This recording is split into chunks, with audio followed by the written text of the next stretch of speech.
Dans la période qu'on subit actuellement, il est important de pouvoir désinfecter la plupart des masques que l'on possède, alors que ça peut être des masques que l'on a fabriqués à partir de tissus, de papier et autres.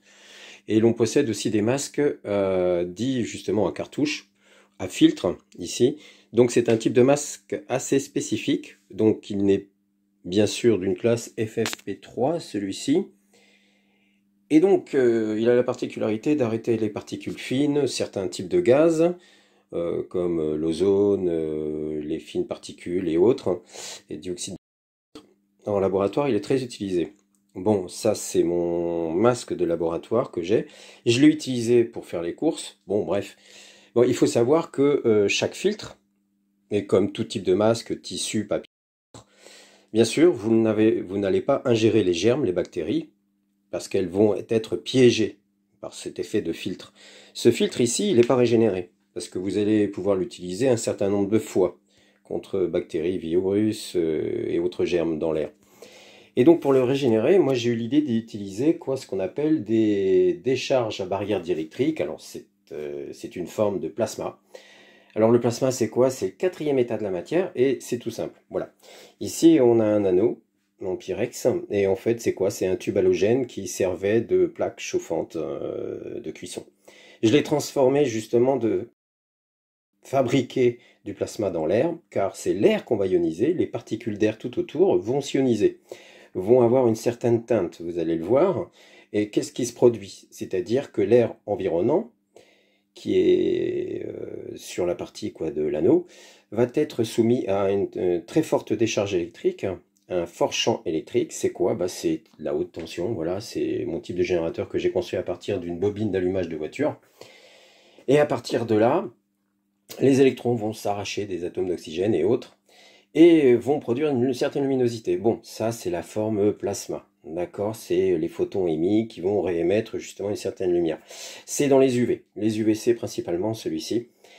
Et ce qui a comme pouvoir justement à émettre une décharge plasma comme ça dans l'air, car c'est l'air qui va s'ioniser, qui va devenir lumineux, c'est de fabriquer de l'ozone. Cet ozone a la particularité d'avoir un fort pouvoir oxydant contre bactéries, germes, et même un pouvoir stérilisant, désinfectant, pour toute surface possible, liquide, solide, et j'en passe. Et c'est un plasma froid, c'est-à-dire qu'on peut le toucher. Bon, pas celui-ci, parce qu'il est soumis quand même à plus de 10 000 volts, j'ai pas envie de le toucher. Mais il existe des plasmas que l'on peut justement passer sur la peau et tout. Mais ça, c'est un autre type de traitement dont je parlerai plus tard. Donc là, cet anneau, il va être entouré justement d'une décharge plasma. Il va générer de l'ozone dans l'air, qui a un pouvoir stérilisant. Et donc, comment désinfecter mon masque, et surtout la surface du filtre, et l'intérieur du filtre, et toute sa surface et même intérieure, pour pouvoir le régénérer et l'utiliser plusieurs fois, c'est de le soumettre à cette ozone. Donc, j'ai une petite astuce que je vais vous faire voir. Voilà, cette astuce, c'est de le placer de cette manière, donc en l'accrochant comme on peut, avec les petits élastiques. Et vous allez vous dire, bon, qu'est-ce qui va se passer? C'est que le gaz produit tout autour, et même en volume tout autour, va se déposer sur le masque, et bien sûr aussi dans le filtre et sur le filtre. Donc ce haut pouvoir régénérant, ou on va dire stérilisant, va avoir cet effet justement pratiquement immédiat. Mais pour avoir une efficacité totale, il faut le laisser pratiquement 10 minutes soumis justement à l'ozone. Bien, sous cette forme expérimentale, vous allez me dire, c'est pas forcément portable, bien sûr.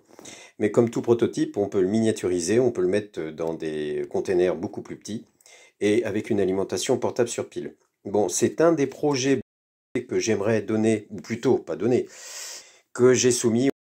L'autre projet, c'est un projet de plaque, un peu comme une boîte à cigares, dans lequel on pourrait insérer toutes sortes de matériaux, des crayons, ou même des masques plats, des masques plus volumineux et tout. Je vous montrerai un peu l'astuce de ce que j'en ai fait en prototypage, encore une fois. On va parler du côté pratique. Donc, qu'est-ce qui va se passer quand je vais allumer? Hop!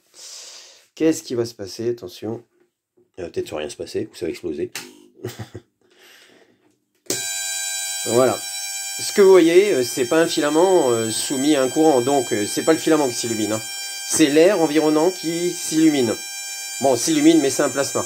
Donc c'est un gaz, donc l'air, entre autres, là, justement, qui est fortement électrisé, Et toutes ces petites particules électrisées forment de l'ozone, comme je vous l'ai dit. D'ailleurs, ça commence à beaucoup sentir. Et comme nos poumons sont très sensibles à ça, y compris les yeux et tout, c'est un pouvoir oxydant aussi. Il faut faire attention car ça peut être aussi dangereux à respirer de trop. Alors moi, ce que je fais, c'est que j'ouvre en grand. Et oui, il faut le faire dans un milieu ventilé. Ventilé, s'il vous plaît. Voilà. Donc, je vais le laisser marcher 10 minutes, comme ça. Il sera complètement stérilisé à 99,99%. Bref, non, mais franchement, ça marche. C'est connu et reconnu depuis très longtemps dans les milieux médicaux. Et c'est fait pour faire des formes de purificateurs en salle de bloc opératoire ou en salle blanche pour le milieu spatial. Bref, allez, je mets en fonction. Bon, là, on ne le voit plus, car ça émet dans les UV, comme je vous le disais, il faut avoir une certaine pénombre pour le voir apparaître. Mais je sais que ça fonctionne, car ça se sent. Et donc, je vais le laisser fonctionner, comme ça, pendant 10 minutes. Voilà.